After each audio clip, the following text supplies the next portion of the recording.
சித்தர்கள் அருளால் சித்த மருத்துவத்தில் சொல்லியிருக்கக்கூடிய விஷயங்கள் ஒவ்வொன்றை நம்ம ஒவ்வொரு பதிவுலையும் பார்த்துட்டு வரோம். இப்போது இந்த பதிவில் நிறைய பேருக்கு இருக்கக்கூடிய ஒரு பிரச்சனைங்க. அதாவது வயசானாதான் இந்த பிரச்சனை வரும், இந்த நோய் இருந்தால் தான் இந்த பிரச்சனை வரும் அப்படின்றது இல்லாமல் பொதுவாகவே இது நிறைய பெண்கள் ஆண்களும் இந்த மாதிரி ஒரு விஷயத்தை ஃபேஸ் பண்ணிகிட்ருக்காங்க. அது என்னன்னு இப்போ தான் யூரின் போயிட்டு வந்தேன், திடீர்னு ஒரு அர்ஜென்சி வருதே, யூரின் போகணும்னு நினைக்கும் போதே நான் ரெஸ்ட் ரூம் போகிறதுக்குள்ளேயே எனக்கு யூரின் வர மாதிரி வந்துடுது, அர்ஜென்ட்டாக வந்துடுது. இதனால் பல இரவுகள் எனக்கு தூக்கம் இல்லாமல் போயிடுது. டயப்பர் யூஸ் பண்ணுறேன், இருந்தாலும் எங்கேயாவது வெளியில் போக முடியல, ஒரு ஃபங்க்ஷன் அட்டன் பண்ண முடியல, ரிலேட்டிவ்ஸ் வீட்டுக்கு போய் ஸ்டே பண்ணுறதுக்கே ரொம்ப சங்கடமாக இருக்குது. இந்த மாதிரியான மன உளைச்சலும் இதனால். இது தாண்டி இதுக்கு அடுத்தது பார்த்தோம்னா நமக்கு பிளாடர், யூரினரி பிளாடர் இருக்கும். அதற்கு பின்னாடி எல்லாமே 1 by 1 அப்படியே 1 by 1 இருக்கும். ஸோ பிளாடருக்கு பின்னாடி பார்த்திங்கன்னா யூட்ரஸ்க்கு பின்னாடி நமக்கு பெருங்குடலோட கடைசி பகுதி ரெக்டம். இது 1 by 1 இருக்கும்போது நமக்கு என்ன ஆகுதுன்னா, யூட்ரஸ் ப்ரோலாப்ஸ் ஆகும்போது தன் நிலையிலேருந்து கீழே இறங்கும்போது பிளாடரில் ஒரு அழுத்தம் கொடுக்கும். ஸோ இதனால தான் என்ன ஆகுதுன்னா, யூட்ரஸில் ஏதாவது ஒரு மாற்றம்னா பிளாடர் அஃபெக்ட் ஆகுது. ப்ரெக்னென்சி டைமில் இது நல்லாவே தெரியும். ஸோ 3rd trimester யூரின் போகிறது ஒரு நிலை வரலாம். ஸோ இந்த கண்டிஷன்லேருந்து நம்ம எப்படிங்க மீண்டு வெளியில் வர்றது? என்னுடைய பெல்விக் ஃப்ளோர் மசில்ஸை எப்படி ஸ்ட்ரென்தன் பண்ணுறது, உள்ளே இருக்கக்கூடிய ஆர்கன்ஸ், ஸோ இதில் இந்த பாதிப்பை எப்படி நம்ம சரி செய்யலாம் அப்படின்னு கேட்டிங்கன்னா, எளிய பயிற்சி முறைகள் இருக்குது. இது பெல்விக் ஃப்ளோர் எக்ஸசைஸ்.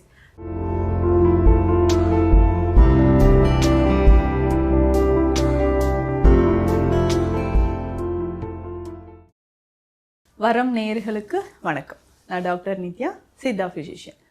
சித்தர்கள் அருளால் சித்த மருத்துவத்தில் சொல்லியிருக்கக்கூடிய விஷயங்கள் ஒவ்வொன்றை நம்ம ஒவ்வொரு பதிவுலையும் பார்த்துட்டு வரோம். இப்போது இந்த பதிவில் நிறைய பேருக்கு இருக்கக்கூடிய ஒரு பிரச்சனைங்க.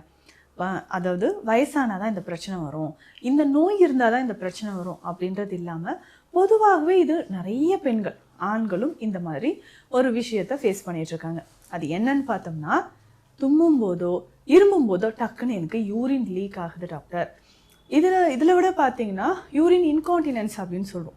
இப்போ தான் யூரின் போயிட்டு வந்தேன், திடீர்னு ஒரு அர்ஜென்சி வருதே, யூரின் போகணும்னு நினைக்கும் போதே நான் ரெஸ்ட் ரூம் போகிறதுக்குள்ளேயே எனக்கு யூரின் வர மாதிரி வந்துடுது, அர்ஜென்ட்டாக வந்துடுது. இதனால் பல இரவுகள் எனக்கு தூக்கம் இல்லாமல் போயிடுது. டயப்பர் யூஸ் பண்ணுறேன், இருந்தாலும் எங்கேயாவது வெளியில் போக முடியல, ஒரு ஃபங்க்ஷன் அட்டன் பண்ண முடியல, ரிலேட்டிவ்ஸ் வீட்டுக்கு போய் ஸ்டே பண்ணுறதுக்கே ரொம்ப சங்கடமாக இருக்குது. இந்த மாதிரியான மன உளைச்சலும் இதனால் ஏற்படுதுங்க. ஸோ இது வயதானவர்களுக்கு தான் வருமா அப்படின்னு இல்லை, சில காரணங்களில் யங்கரஸ், ஸோ இளம் வயதில் இருக்கக்கூடிய பெண்களுக்கும் ஆண்களுக்கும் இந்த பிரச்சனை அதிகமாக வருது. இப்போ தும்மும்போது இருமும்போது எனக்கு யூரின் லீக் ஆகுதுன்னா பெண்களுக்கு அதிகமாக இந்த ப்ராப்ளத்தில் ரொம்ப அவதிப்படுறாங்க அப்படின்னே சொல்லலாம். இதனால் ரொம்ப டிப்ரெஷன் ஆகுது. ஐயோ அடுத்தவங்க என்ன நினைப்பாங்களோ, ஆஃபீஸில் அடிக்கடி நம்ம போயிட்டு வந்துட்டுருக்குறோமே, இதனால் நிறைய ப்ராப்ளம்ஸ் வருதே அப்படின்ட்டு ஃபீல் பண்ணுறீங்க. முக்கியமாக பார்த்தோம்னா பெண்களுக்கு ஒரு குறிப்பிட்ட வயதிற்கு மேலே, அதாவது யார் யாருக்கெல்லாம் அதிகமாக ஒர்க் பண்ணுறவங்க, ஸோ வீட்டு வேலைகள் தொடர்ந்து செஞ்சுக்கிட்டே இருக்கக்கூடியவங்க, பல வருஷமாக வேலைகள் அதிகமாக செய்கிறவங்க, ரொம்ப அதிகமாக மாடிப்படி ஏறி இறங்குறவங்க, வெயிட் லிஃப்ட் பண்ணிவிட்டு அந்த மாதிரி ஹெவி ஒர்க் பண்ணுறவங்க, இந்த மாதிரி வேலைகள் செய்கிறவங்களுக்கும் சரி, நியூட்ரிஷன் டிஃபிஷியன்சிங்க, ப்ரோட்டீன் டிஃபிஷியன்சி குறைவாக இருக்கிறவங்களுக்கு பொதுவாகவே நம்மளுடைய தசைகள் ரொம்ப வீக்காக ஆரம்பிச்சிடும். ஸோ அதனால் நமக்கு யூரின் லீக்கேஜ் ஆகுது. இதில் இன்னொரு ஸ்பெஷலான ஒரு பாயிண்ட் என்ன சொல்லணும்னா, பிளாடர் இருக்குது பார்த்தீங்களா, பிளாடர் மசில்ஸ் நமக்கு வீக் ஆகுது. சில காரணங்களால் பிளாடர் மசில்ஸ் வீக் ஆகிறத நம்ம பார்க்குறோம். அதே மாதிரி பெல்விக் ஃப்ளோர் மசில்ஸ் அப்படின்னு சொல்கிற விஷயம். ஸோ பெல்விக் ஃப்ளோர் மசில்ஸ் என்னென்னா, நம்மளுடைய இடுப்பு எலும்பு நீங்கள் பார்த்துருப்பீங்க. ஸோ நிறைய அந்த ஸ்கெலிட்டன் எலும்பு கூடு அதில் பார்த்துருப்பீங்க. இடுப்பு எலும்பு ஒரு கூடை மாதிரி ஒரு அமைப்பில் இருக்கும். ஸோ இதில் அடிப்பகுதி நல்ல பெரியதான ஒரு ஓட்டை மாதிரி தெரியும். ஸோ இதுக்கு இடையில இருக்கக்கூடிய மசில்ஸ் தான் நம்ம வயிற்று பகுதியில் இருக்கக்கூடிய உள் உறுப்புகளை தாங்கி இருக்கக்கூடியது, ஒரு தொட்டில் மாதிரின்னு வச்சுக்கோங்க. ஸோ இது பெல்விக் ஃப்ளோர் மசில்ஸ் அப்படின்னு சொல்லுவோம். குறிப்பிட்ட வயதிற்கு பிறகு முக்கியமாக பெண்களுக்கு இந்த பெல்விக் ஃப்ளோர் மசில்ஸ் வீக் ஆக ஆரம்பிச்சிடும். ஸோ கொஞ்சம் தளர்வு ஏற்பட ஆரம்பிச்சிடும். ஸோ 2-3 டெலிவரி ஆகிடுச்சிங்க, இதில் சிசரியன் பண்ணியிருக்கோம், ஏஜ் இவ்வளோ ஆகுது, அபவ் 45 ஆகுது, இந்த மாதிரி காரணங்களால் இந்த பெல்விக் ஃப்ளோர் மசில்ஸ் நமக்கு வீக் ஆச்சுன்னா உள்ளே இருக்கக்கூடிய ஆர்கன்ஸும் நமக்கு தளர்வு ஏற்பட்டுரும். ஸோ இது மட்டும் இல்லாமல் உள்ள ஆர்கன்ஸில் பார்த்தீங்கன்னா டைட்டாக நம்ம ஒரு பேண்ட் இப்போது ஏதாவது ஒன்று கட்டி தொங்க விடணும்னா என்ன பண்ணுவோம், ஒரு கயிறு கட்டி தொங்க விடுவோம், இல்லை ஒரு பேண்ட் மாதிரி கனெக்ட் பண்ணி அதில் தொங்கிட்டு இருக்கோம். இந்த மாதிரி தான் நமக்கு யூட்ரஸ் உள்ளே வந்து தொங்கிட்டு இருக்கிற மாதிரி இது நிறைய லிகமெண்ட்ஸ் இருக்கும். லிகமெண்ட்ஸ்னால் எலும்புகளுக்கும் அந்த உறுப்புக்கும் கனெக்ட் பண்ணக்கூடியது பேண்ட் மாதிரி ஒரு அமைப்பு. ஸோ இந்த அமைப்பு என்னென்னா இந்த ப்ரெக்னென்சி டைமில் யூட்ரஸ் நல்லா எக்ஸ்பேண்ட் ஆகுது, தன்னுடைய நிலையில் இருந்து கிட்டத்தட்ட 20-25 மடங்கு பெருசாகுது. இப்போ பெருசாகுது, திரும்ப நார்மலுக்கு வரும். ஸோ இந்த மாதிரி கண்டிஷன்லையும் அந்த லிகமெண்ட்ஸ் நமக்கு வீக் ஆகிறதுனால என்ன ஆகுனா யூட்ரஸ் கர்ப்பப்பை வந்து தன் நிலையிலேருந்து கீழே இறங்கும். ஸோ இப்போ இந்த பெல்விக் போன் இருக்குது பார்த்தீங்களா, இங்கே ஃபஸ்ட்டு வந்து எலும்பு இருக்குங்க. ஸோ பெல்விக் போன் வந்து ஃப்ரண்ட்டில் இருக்கும். இது தாண்டி இதுக்கு அடுத்தது வந்து பார்த்தோம்னா நமக்கு பிளாடர், யூரினரி பிளாடர் இருக்கும். அதற்கு பின்னாடி எல்லாமே 1 by 1 அப்படியே 1 by 1 இருக்கும். ஸோ பிளாடருக்கு பின்னாடி வந்து பார்த்திங்கன்னா யூட்ரஸ்க்கு பின்னாடி நமக்கு வந்து பெருங்குடலோட கடைசி பகுதி ரெக்டம், இது வந்து 1 by 1 இருக்கும்போது நமக்கு என்ன ஆகுதுன்னா யூட்ரஸ் ப்ரொலாப்ஸ் ஆகும்போது தன் நிலையிலேருந்து கீழே இறங்கும்போது பிளாடரில் ஒரு அழுத்தம் கொடுக்கும். ஸோ இதனால தான் என்ன ஆகுதுன்னா யூட்ரஸில் ஏதாவது ஒரு மாற்றம்னா பிளாடர் வந்து அஃபெக்ட் ஆகுது. ப்ரெக்னென்சி டைமில் இது நல்லாவே தெரியும். ஸோ 3rd trimester வந்து பார்த்துருப்போம். ஸோ பேபி வந்து நல்லா ரொட்டேட் ஆகி ஹெட் வந்து கீழே ஃபிக்ஸ் ஆகிற டைமில் இந்த 3rd trimester அடிக்கடி யூரின் போயிட்டே இருப்பாங்க. 1 hour-க்கு ஒன்ஸ் என்னன்னா ரீசன் இதுதான், அது பிளாடரில் ஒரு கம்ப்ரெஷன் கொடுக்கும்பொழுது அடிக்கடி யூரின் போகிற மாதிரி. அப்போது யூட்ரஸ் ப்ரொலாப்ஸ் ஆகும்பொழுது கர்ப்பப்பை அடித்தள்ளல்னு சொல்லுவாங்க. அந்த கண்டிஷன்லையும் நமக்கு பிளாடர் கம்ப்ரெஸ் ஆகும்போது கொஞ்சம் கொஞ்சமாக நமக்கு வந்து யூரின் லீக்கேஜ் இருக்கிறது.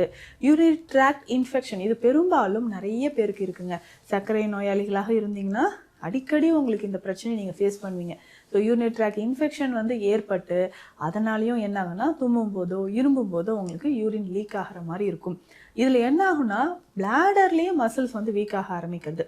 ஸோ பிளாடருக்கு உள்ளே இருக்கக்கூடிய மசில் லேயர்ஸ், மசில் ஃபைபர் இது வந்து வீக் ஆகிடுச்சு அப்படின்னு சொல்லும்போது தளர்வு ஏற்பட்டுச்சுனாலும் இந்த மாதிரி வரலாம்.